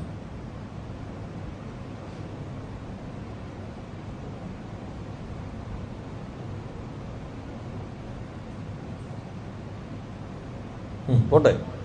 അപ്പോ വ്യവസായ മന്ത്രിയാണല്ലോ മെട്രോയ്ക്കെതിരെ സമരം ചെയ്ത്. മെട്രോയ്ക്ക് ചിലപ്പോൾ മാറിപ്പോയതായിരിക്കും പറഞ്ഞപ്പോൾ. മെട്രോയ്ക്ക് വേണ്ടി സമരം ചെയ്തതെന്നായിരിക്കും അദ്ദേഹം ഉദ്ദേശിച്ചിട്ടുണ്ടാവുക. അങ്ങനെയാണ് ജസ്റ്റിസ് VR കൃഷ്ണസ്വാമി അധ്യക്ഷനും ഞാനുമായി കൺവീനറുമായി, ജനറൽ കൺവീനർ. ഞാനന്ന് അദ്ദേഹം പറഞ്ഞൊരു പാർട്ടി സെക്രട്ടറി അല്ല, പാർലമെന്റ് മെമ്പറാണ്. ഞങ്ങൾ ഒന്നിച്ച് ഡൽഹിയിൽ മൻമോഹൻ സിംഗിനെ വരെ കാണാൻ പോകുന്നത് മെട്രോ അനുമതിക്ക് വേണ്ടിയാണ്. മൻമോഹൻ സിംഗിനെ കാണാൻ ജസ്റ്റിസ് VR കൃഷ്ണയ്യയുടെ അവസാനത്തെ യാത്രയാണ്. നിങ്ങൾ ഡൽഹിയിലുണ്ടോ? ഇല്ല. ഇദ്ദേഹം ഡൽഹിയിലുണ്ട്. ഓർമ്മയുണ്ടല്ലോ അല്ലേ? അല്ലാണ്ട് മെട്രോയ്ക്ക് പാടില്ല എന്ന് പറഞ്ഞിട്ടല്ലേ ഞങ്ങൾ കൃഷ്ണസ്വാമി അവസാനം അങ്ങോട്ട് പോയി. അവിടെ പോയിട്ട് ഈ മനുഷ്യന് ഈ ഓന്തിന്റെ ഓർമ്മയെന്ന് കരുതിയിട്ട് ഇതൊക്കെ പറയുന്നത് പെട്ടെന്ന് മറന്നു പോകുന്നില്ല. ഇതെല്ലാം പഴയ പോലെ അല്ല, എല്ലാം ഉണ്ടല്ലോ നമ്മുടെ കയ്യിൽ. അന്ന് ഞങ്ങൾ സമരം നടത്തി. സിംഗപ്പൂർ കമ്പനിക്ക് കൊടുക്കാൻ ശ്രമം നടന്നു. ഇവിടെ നിന്ന് കമൽനാഥ് ഉൾപ്പെടുന്നു. അന്നത്തെ കൊച്ചി ഉണ്ടായിരുന്ന പത്രക്കാർക്ക് അറിയാം. ലേബർ ഡിന്റെ വലിയ മീറ്റിംഗ് നടന്നു. ഏറ്റവും ഒടുവിലാണ് DMRCക്ക് കൊടുക്കാൻ തീരുമാനിച്ചത്. നാട് ആഗ്രഹിച്ചായിരുന്നു. അന്ന് ഇന്നത്തെ മുഖ്യമന്ത്രി ശ്രീ പിണറായി വിജയൻ, അന്ന് പിണറായി വിജയൻ പാർട്ടി സെക്രട്ടറി. ഇതൊക്കെ മെട്രോയ്ക്ക് വേണ്ടിയുള്ള സമരങ്ങളാണ്. മെട്രോയ്ക്ക് എതിരല്ല, മെട്രോയ്ക്ക് വേണ്ടി. ഇതൊക്കെ കേരളത്തിൽ ഇതൊക്കെ ചെയ്യേണ്ടി വരും. ഇത്രയും കഠിന. ഇപ്പൊ ഞാൻ ഇൻവെസ്റ്റ് സമ്മിറ്റിന്റെ 24/7 പോലെ പ്രവർത്തിച്ചുകൊണ്ടിരിക്കുന്നതിനിടയിൽ ഇതെല്ലാം പറയേണ്ടി വരുന്നു എന്നുള്ളതുകൊണ്ടാണ്. പിന്നെ മറ്റത് എന്നെ സംബന്ധിച്ചാകാൻ ഇടയില്ല, കാരണം ഗെയില് ഞാൻ വിസ്തീരിച്ച് പോയതാണ്. അതുകൊണ്ടായിരിക്കും പേര് പറയാതെ അദ്ദേഹം പറഞ്ഞു. ഇതെല്ലാം സഭയിൽ പറയുമ്പോൾ എഴുന്നേറ്റുന്ന അപ്പം ഞങ്ങൾ കാര്യങ്ങൾ വിസ്തീരിച്ച് വ്യക്തത വരുത്തുമായിരുന്നല്ലോ. അപ്പോൾ അത്തരത്തിലുള്ള പ്രചാരവേലകൾ നമ്മുടെ നാടിന് പൊതുവെ ഗുണം ചെയ്യുന്നതല്ല. കേരളം വ്യവസായ സൗഹൃദത്തിൽ ഏറ്റവും മികച്ച സംസ്ഥാനമായി മാറി എന്ന് വെച്ച് വ്യവസായത്തിൽ ഒന്നാമതല്ല. ഞാൻ ഈ പത്രസമ്മേളനമൊക്കെ പറയുന്നുണ്ട്, വ്യവസായത്തിൽ നമ്മൾ ഒന്നാമതായോ? ഇല്ല. വ്യവസായ സൗഹൃദ അന്തരീക്ഷം ഉണ്ടായി, അത് കയറാനുള്ള പടിയായി. ഇപ്പോൾ വേണമെങ്കിൽ നമുക്ക് നിങ്ങളും വരാണെങ്കിൽ നാളെ ഒരു ടൂർ നടത്താം. നാളെ തിരുവനന്തപുരത്ത്, മറ്റന്നാൾ. ഈ ഒരു വർഷത്തിനുള്ളിൽ കൊച്ചിയിൽ വന്നിട്ടുള്ള പ്രധാന വ്യവസായങ്ങൾ ഏതൊക്കെയാണ്? ഒരു വർഷത്തിനുള്ളിൽ മാത്രം ഒന്ന് വേണമെങ്കിൽ സഞ്ചരിച്ചു നോക്കാം. നിങ്ങളെ വാർത്തകളൊക്കെ വേണ്ടത്ര കൊടുക്കാത്തതുകൊണ്ട് പ്രതിപക്ഷ നേതാവിനത് ഓർമ്മ കിട്ടാത്തത്. ഓരോന്നും നിങ്ങൾ കൊടുത്തിരുന്നെങ്കിൽ ഇത്രയും പ്രശ്നം വരില്ലായിരുന്നു. എത്ര സ്ഥാപനങ്ങൾ ഇവിടെ വന്നു ഈ കൊച്ചി? IBMന്റെ 100-ലധികം നീണ്ട ചരിത്രത്തിൽ ആദ്യമായി 2 വർഷത്തിനുള്ളിൽ 2 ക്യാമ്പസ് വന്നില്ലേ? മാനുഫാക്ചറിങ് മേഖലയ്ക്കകത്ത് ഏതെല്ലാം കമ്പനികൾ ഇപ്പോൾ വന്നുകൊണ്ടിരിക്കുന്നു. നമ്മൾ വിഴിഞ്ഞത്തിന്റെ പൊട്ടൻഷ്യൽ ഞാൻ നേരത്തെ പറഞ്ഞില്ല. ഇത് വെച്ച് പുറത്തുനിന്ന് ആളുകൾ വരുമ്പോൾ ഇവരിതേ തമ്മിൽ തല്ലുന്നത്. ഈ നാട്ടിലെ ജനങ്ങൾക്ക് താല്പര്യമുള്ള കാര്യമല്ല പ്രതിപക്ഷ നേതാവ് പറയുന്നത്. നമ്മുടെ ചെറുപ്പക്കാരുള്ള കടുത്ത ദ്രോഹമാണ്. ഇന്ന് ഞാൻ രാജഗിരി പരിപാടി പങ്കെടുത്തു. കോളേജ് എന്റർപ്രനേഴ്സ്, അവിടെ ക്യാമ്പസ് ഓൺ ഇൻഡസ്ട്രി. ഇനി നാളെ പ്രതിപക്ഷ നേതാവിന് വേണമെങ്കിൽ റിപ്പോർട്ട് ഞാൻ എടുക്കുന്നില്ല. കേരളത്തിന്റെ ഹയർ എഡ്യൂക്കേഷൻ നിങ്ങളാരും ഇന്ന് ഹിന്ദു കൊടുത്തിട്ടുണ്ട്. കഴിഞ്ഞ ദിവസം മാതൃഭൂമി ചെറുതായിട്ട് കൊടുക്കുന്നുണ്ട്. കേരളത്തിലെ ഹയർ എഡ്യൂക്കേഷൻ ബെസ്റ്റ് പെർഫോമറാണ് ഈ വർഷത്തെ നീതി ആയോഗിൽ, എൻറോൾമെന്റിൽ, മറ്റു കാര്യങ്ങളിൽ. ഞാൻ ഈ കോളേജിൽ പോയപ്പോൾ ഇന്ന് 17 വിദേശ രാജ്യങ്ങളിലെ കുട്ടികളുണ്ട്. ഇന്ന് അവിടെ പരിപാടിക്ക് 48 രാജ്യങ്ങളിലെ കുട്ടികളാണ് കേരള യൂണിവേഴ്സിറ്റിയിൽ അപേക്ഷ നൽകിയിട്ടുള്ളത്. ഇപ്പൊ എല്ലാ മേഖലയിലും കേരളം മുന്നേറാണ്. നല്ല കണക്ടിവിറ്റി വരുന്നു. ഈ കണക്ടിവിറ്റി ഞാൻ എപ്പോഴും പറയും, കേരളം ലോകത്തിലെ ഏറ്റവും വലിയ നഗരമാണ്. 49% ഇപ്പോൾ അർബൻ പോപ്പുലേഷനാണ്. അത് അധികം വൈകാതെ 78-80 എത്തും. നല്ല കണക്ടിവിറ്റി, വാട്ടർ വേ, കഴിഞ്ഞ ഒരു തുടർച്ചയാണല്ലോ ഗവൺമെന്റ്. അതുകൊണ്ട് ഇൻഫ്രാസ്ട്രക്ചർ വന്ന വികസനം, നല്ല രീതിയിൽ വന്ന മാറ്റങ്ങൾ. ഇപ്പോൾ ഇങ്ങോട്ട് ഇൻവെസ്റ്റേഴ്സ് വരികയാണ്. നിങ്ങൾ നോക്കിക്കോളൂ. ഇനിയിപ്പോ എന്റെ സംശയം ഇതൊക്കെ ഇവരുടെ ഇടയിൽ വിവാദം ഉണ്ടാക്കുന്നത് ആളുകൾക്കിടയിൽ ആശയക്കുഴപ്പമുണ്ടാക്കാനാണോ? അതൊരിക്കലും ചെയ്യരുത്. ഏത് പ്രശ്നം ഉണ്ടെങ്കിലും നമുക്ക് 22-23 ഇനിയും ചർച്ച ചെയ്യാം. ഇപ്പൊ കേരളം ഒരു കുതിച്ചാട്ടത്തിലാണ്. അതാണ് ഉറങ്ങിക്കിടന്ന ആ ആനയിൽ നിന്ന് എങ്ങനെയാണ് ഒരു വിരിങ്ങിയ കടുവയിലേക്ക് കേരളം മാറിയെന്ന് ശ്രീ ശശി തരൂർ പറഞ്ഞിട്ടുള്ളത്. അത് വളരെ പ്രസക്തമാണ്. അതേ വിഴിഞ്ഞ കോൺക്ലേവിൽ മുഴുവൻ സമയം പങ്കെടുത്തിരുന്നു.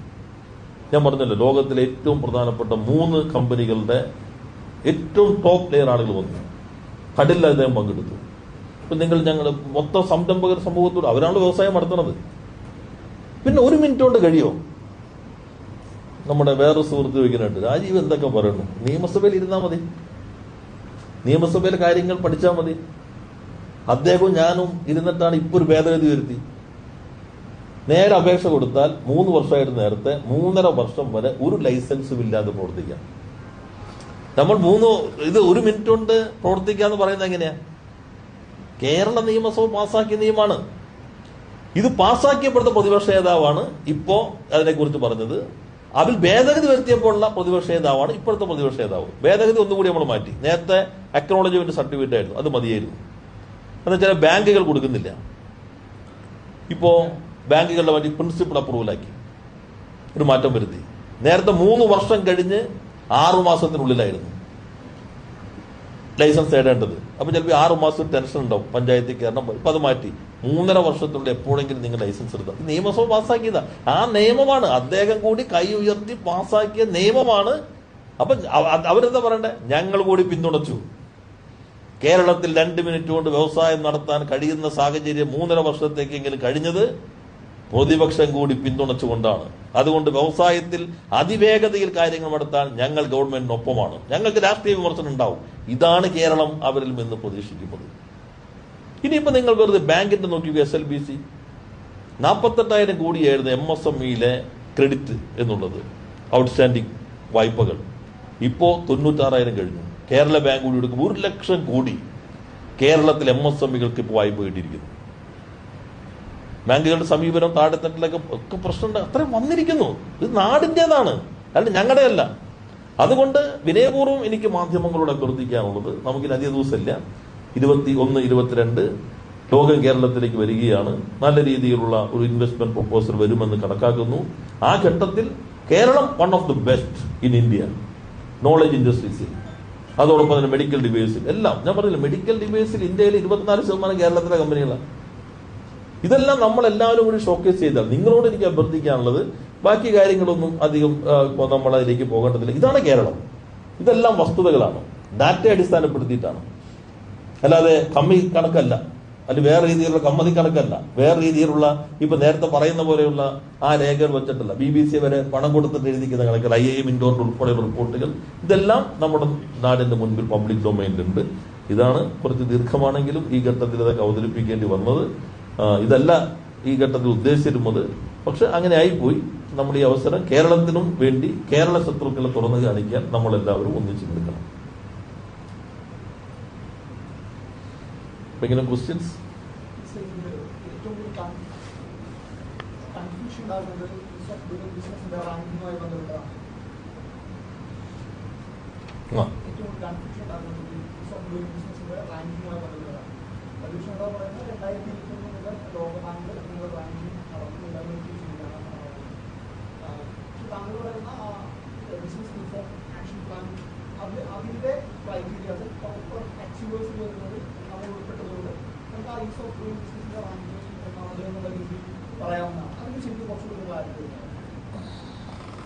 ആന്തരടൊന്ന് കാണിച്ചു.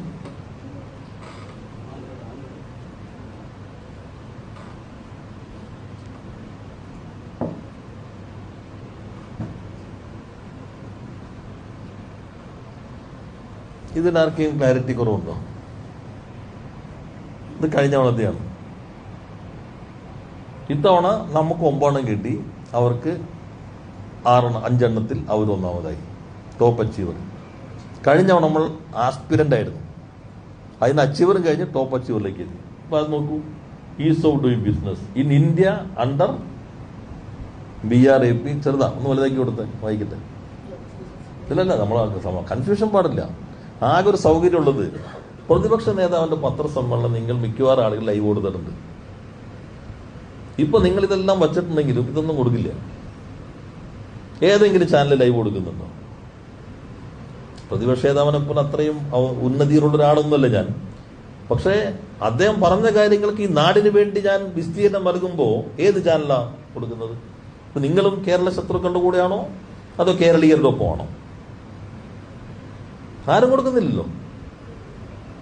ഇപ്പോഴും നിങ്ങൾക്ക് കൺഫ്യൂഷൻ മാറിയിട്ടില്ല. ആന്ധ്രയ്ക്ക് പ്രശ്നമില്ല. ആന്ധ്രയിലെ മാധ്യമ പ്രവർത്തകർ ആരും ചോദിച്ചിട്ടില്ല ഇത് ഇങ്ങനെയാണ്. ഇന്ത്യ അണ്ടർ BRAP 2020, നമ്മൾ India under BRAP 2021-22, in India in business reforms action plan BRAP 2020 under ease of doing business. Same. ഇനി സംശയിക്കേണ്ട കാര്യമില്ലല്ലോ. പിറ്റേ ദിവസം തന്നെ ഞാൻ പറഞ്ഞല്ലോ ഇതാണ്. ഇത്തവണ മാത്രമല്ല, കഴിഞ്ഞ തവണത്തെ ഇതാണ്. കഴിഞ്ഞ തവണ നമ്മൾ ആസ്പിരന്റ് ആയിരുന്നു. അപ്പൊ ആന്ധ്ര നമ്പർ 1 വന്നു. അത് പരസ്യമായി, എല്ലാവരും അത് വെച്ചിട്ട് ഇൻവെസ്റ്റ്മെന്റ് അങ്ങോട്ട് കൊണ്ടുവരാൻ നോക്കി.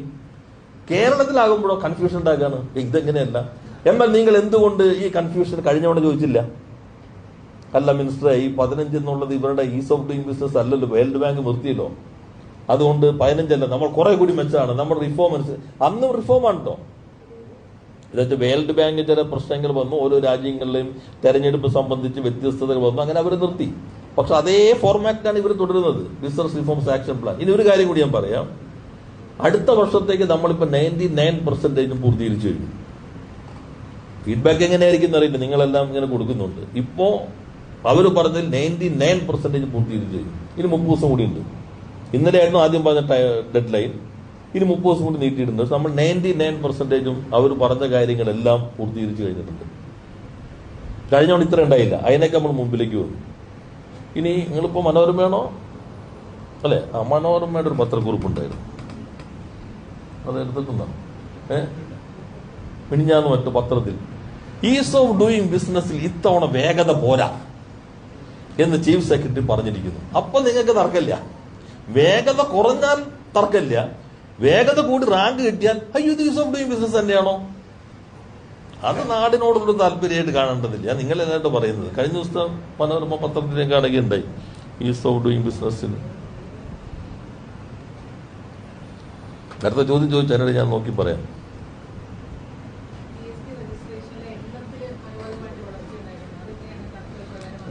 GST പതുക്കെ വരുള്ളൂ എന്ന്. അത് നമ്മളിപ്പോൾ സഹായിച്ചു കൊടുക്കുന്നുണ്ട്. ഇപ്പോൾ ഞങ്ങൾ എന്ത് ചെയ്തു, ICAI ചാർട്ടേഡ് അക്കൗണ്ടൻസിന്റെ അഖിലേന്ത്യാ സംഘടനയാണ്. കാരണം ഈ തുടങ്ങിയ ആളുകൾക്ക് 31% സ്ത്രീകളാണ്, 40 ട്രാൻസ്ജെൻഡർ. ഇതെല്ലാം ഉണ്ട് ഇതിനകത്ത്. നിങ്ങൾ വെറുതെ ഇടയ്ക്ക് ഹോംവർക്ക് ചെയ്ത് നോക്കിയാൽ മതി. അപ്പം അതിൽ ഇവർക്ക് ഫിനാൻഷ്യൽ സ്റ്റേറ്റ്മെന്റ് തയ്യാറാക്കാൻ ചിലപ്പോൾ അറിഞ്ഞെന്ന് വരില്ല. അതുപോലെ തന്നെ ചിലപ്പോൾ മറ്റ് GST റിട്ടേൺസ് അറിയില്ല. നമ്മുടെ സംരംഭകത്വം നമ്മുടെ ഒരു പൊതുബോധമായിട്ട് അധികം വന്നിട്ടില്ലല്ലോ. അപ്പോൾ അതുകൊണ്ട് എല്ലാ ജില്ലയിലും, ഇവിടുന്ന് സെക്കൻഡ് സാറ്റർഡേ അല്ലേ, എല്ലാ ജില്ലകളിലും സെക്കൻഡ് സാറ്റർഡേ ICAIയുടെ ഫ്രീ സർവീസാണ്, ഫ്രീ ആയിട്ട്. അത് പൂർണ്ണമായിട്ടും ഈ കാര്യങ്ങൾ പഠിപ്പിക്കുകയാണ്. ഫസ്റ്റ് ഇയർ ഫ്രീ സർവീസാണ്. അതിപ്പോൾ അടുത്ത വർഷമൊക്കെ ആവുമ്പോൾ കുറെ കൂടി മെച്ചപ്പെടും. ഇതാണ്ട മനോരമയുടെ വാർത്ത, ഈസ് ഓഫ് ഡൂയിങ് ബിസിനസ് മുന്നറിയിപ്പുമായി ചീഫ് സെക്രട്ടറി. പരിഷ്കാരങ്ങൾക്ക് വേണ്ടത്ര വേഗമില്ല. മികവ് അടുത്ത വർഷം തുടരാനാവുമോ എന്ന് വകുപ്പ് സെക്രട്ടറിമാരുടെ യോഗത്തിൽ ആശങ്ക. അപ്പൊ അവിടെ ഈസ് ഓഫ് ഡൂയിങ് ബിസിനസ്സാണ്. നേട്ടം പറയുമ്പോൾ ഇത് ഈസ് ഓഫ് ഡൂയിങ് ബിസിനസ് ആണോ? അതിന്റെ പേരിപ്പോ ബിസിനസ് റിഫോംസ് ആക്ഷൻ പ്ലാൻ ആണ്. അതാണ് ഞാൻ നേരത്തെ സൂചിപ്പിച്ച ഭാഗം എന്നുള്ളത്. നാം കാണേണ്ട പ്രധാന ഭാഗം ഇതാണ്. ഇപ്പോൾ കൈരളി മാത്രം ലൈവ് കൊടുക്കുന്നുണ്ട്. നേരത്തെ പറഞ്ഞൊരു ഭേദഗതിയുണ്ട്, ബാക്കി ആരും കൊടുക്കുന്നില്ല. അപ്പൊ നമ്മൾ കേരളത്തിനോട് നിങ്ങൾ കുറച്ച് ദിവസം കൊടുക്കുക, കുറച്ച് 21, 22 അത് കഴിഞ്ഞിട്ട് ഞങ്ങൾ അറ്റാക്ക് ചെയ്തു. ഈ പറഞ്ഞ നിക്ഷേപം വന്നോ, ആ നിക്ഷേപം ആരുടെയാണ്, ഈ ഏത് ചോദിച്ചോ, ഞങ്ങൾ റെഡി. 21, 22 വരെ എല്ലാ മാധ്യമ പ്രവർത്തകരും ഇന്നലെ കോൺക്ലേവ് നടത്തിയിരുന്നു. എല്ലാവരെയും ഞങ്ങൾ ക്ഷണിച്ചിട്ടുണ്ട് ഉദ്ഘാടന ചടങ്ങിലേക്ക്. നമുക്ക് എല്ലാവർക്കും കൂടി ഇതൊരു ചരിത്ര സംഭവമാക്കാം. അത് കഴിഞ്ഞിട്ട് വീണ്ടും പഴയ പോലെ അങ്ങോട്ടും ഇങ്ങോട്ടും കാര്യങ്ങളുണ്ടെങ്കിൽ പറഞ്ഞുകൊണ്ടേയിരിക്കാം. അത് അവരുടെ ഭാഗമാണ്. ക്ഷണിക്കേണ്ടത് ഞങ്ങളുടെ മര്യാദ. പ്രതിപക്ഷ നേതാവിനോട് ഞാൻ തുടങ്ങിയപ്പോൾ തന്നെ ക്ഷണിച്ചു. രേഖാമൂലം മുഖ്യമന്ത്രി തന്നെ കത്ത് കൊടുത്തിട്ടുണ്ട്. ഉപപ്രതിപക്ഷ നേതാവിനെ ക്ഷണിച്ചിട്ടുണ്ട്. അത് അവരുടെ തീരുമാനം. കേന്ദ്രമന്ത്രിമാരെല്ലാവരും ക്ഷണിച്ചിട്ടുണ്ട്. കേരളത്തിലെ മന്ത്രിമാരെ അതിൽ ഒരാൾക്ക് ബുദ്ധിമുട്ട് പറഞ്ഞു, ഒരാൾ വരും. അതോടൊപ്പം തന്നെ മറ്റ് കേന്ദ്രമന്ത്രിമാരെയും ഞങ്ങൾ വിളിച്ചിട്ടുണ്ട്. ഗവർണറെയും ഞാൻ ക്ഷണിച്ചിരുന്നു. അദ്ദേഹം ആ ദിവസം ഉണ്ടാവില്ല, പക്ഷെ വളരെ സന്ദേശം നമുക്ക് നൽകിയിട്ടുണ്ട്. സ്ഥലത്തില്ലാത്തതുകൊണ്ടാണ്. കേരളം ഒറ്റക്കെട്ടായിട്ടാണ്. ഇതിൽ ഭരണ പ്രതിപക്ഷമില്ല. നമ്മളെല്ലാവരും ഒന്നിച്ചു നിന്ന് ചെയ്യേണ്ടതാണ്. വരില്ല എന്നിപ്പോൾ അവരുടെ തന്നെ ആ മായിൻ രാജിയുടെ ഒന്ന് കാണിച്ചു കൊടുത്തി. മൈംബാബയുടെ IUMLന്റെ പ്രസിഡന്റ്.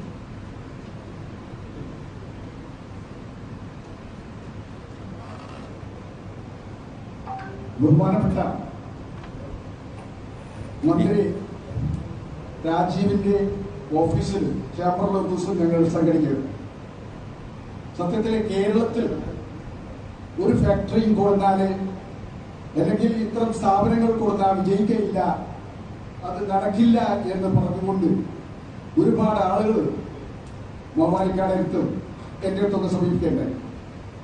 ഞങ്ങൾക്ക് ചെന്നൈയിലും തെലങ്കാനയിലും ഒക്കെ തുടങ്ങാൻ ഓഫറും ഒക്കെ തന്നുകൊണ്ട് തന്നെയായിരുന്നു മതി. പക്ഷേ ഞങ്ങൾ ജനിച്ചത് കേരളത്തിലാണ്.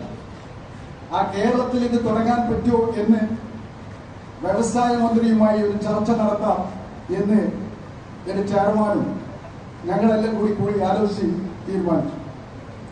ബഹുമാന്യനായ വ്യവസായ മന്ത്രിയുടെ അടുത്ത് ചെന്നപ്പോ ഞങ്ങൾക്ക് ഇപ്പോൾ ഉദ്ദേശിച്ചതല്ല, അതിനേക്കാൾ വലുത് ഇവിടെ തുടങ്ങാനുള്ള പ്രോത്സാഹനമാണ് അദ്ദേഹം തന്നത്. ഞങ്ങളുടെ മനസ്സിനറിയുന്ന രൂപത്തിലുള്ള പ്രോത്സാഹനമാണ് അദ്ദേഹം പറഞ്ഞത്. ലീഗിന്റെ ഉപനേതാവുള്ളപ്പോൾ ലീഗിന്റെ നേതാവ് എന്റെ വ്യവസായമാണ്. ഇതുപോലെ ഒത്തിരി സംരംഭകരുടെ നിങ്ങളുടെ കയ്യിൽ സംരംഭകരെ നിങ്ങൾ ചോദിച്ചോ.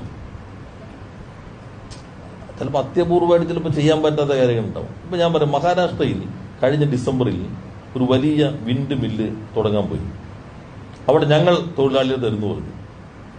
വലിയ തർക്കം വന്നു. അന്വേഷിക്കാൻ പഞ്ചായത്ത് സർപഞ്ച് ചെയ്തു, അടിച്ചു കൊന്നു. ചെക്ക് ചെയ്ത് നോക്കിയോ ഗൂഗിളിൽ. ഏതെങ്കിലും നിങ്ങൾ പത്രപ്രവർത്തകരെന്ന് അറിഞ്ഞിട്ടുണ്ടോ? കേരളത്തിലാണെങ്കിൽ ആ സർപഞ്ചിന് തടഞ്ഞു വെച്ചാൽ അറിയാത്ത ആരെങ്കിലും ലോകത്തുണ്ടാവും. എന്നിട്ട് പറയും പണ്ടത്തെ ഒരു ആത്മഹത്യയോട് എടുത്തിട്ട് കേരളം ഇങ്ങനെ അല്ല എന്ന് പറയും. ഇത് നോക്കുക, ഈ ഡിസംബറിലാണ്. നിങ്ങളൊന്ന് സെർച്ച് ചെയ്ത് നോക്കി കാണാൻ പറ്റും. ഗൂഗിളിൽ നോക്കിയാൽ മതി. എക്കണോമിക് ടൈംസ് നോക്കുക, അല്ലെങ്കിൽ ടൈംസ് ഓഫ് ഇന്ത്യ. ചെറിയ വാർത്തയാണ്, പക്ഷെ ഉണ്ട്. നമ്മുടെ നാട്ടിലാണെങ്കിൽ ഇത് അറിയാതെ. അപ്പം അവർ പക്ഷേ ഈ പ്രശ്നം അവരെല്ലാവരും ഒന്നിച്ചിരിക്കുകയാണ്. അപ്പം അതുകൊണ്ട് കേരളത്തിൽ നമ്മളെല്ലാവരും ഒന്നിച്ചു നിൽക്കണം. അപ്പോൾ ആ ഭാഗം ക്ലിയർ ആയല്ലോ. ഇനി വേറെ ഏതെങ്കിലും ചോദ്യങ്ങളുണ്ടോ?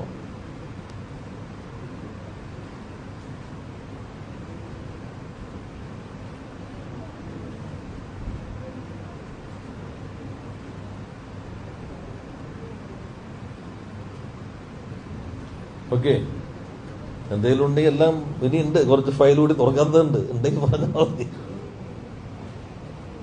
അപ്പൊ ഇനിയിപ്പോ ലൈവ് കൊടുക്കാൻ പറ്റാത്തതിൽ നിങ്ങൾക്കൊരു വിഷമം ഉണ്ടെങ്കിൽ നല്ലൊരു സ്റ്റോറിയാണ്, ഇതെങ്കിലും കൊടുത്ത് ജനങ്ങളെ ഇത് അറിയിക്കാനായിട്ട് സഹായിക്കണമെന്നും കൂടി അഭ്യർത്ഥിക്കുന്നു.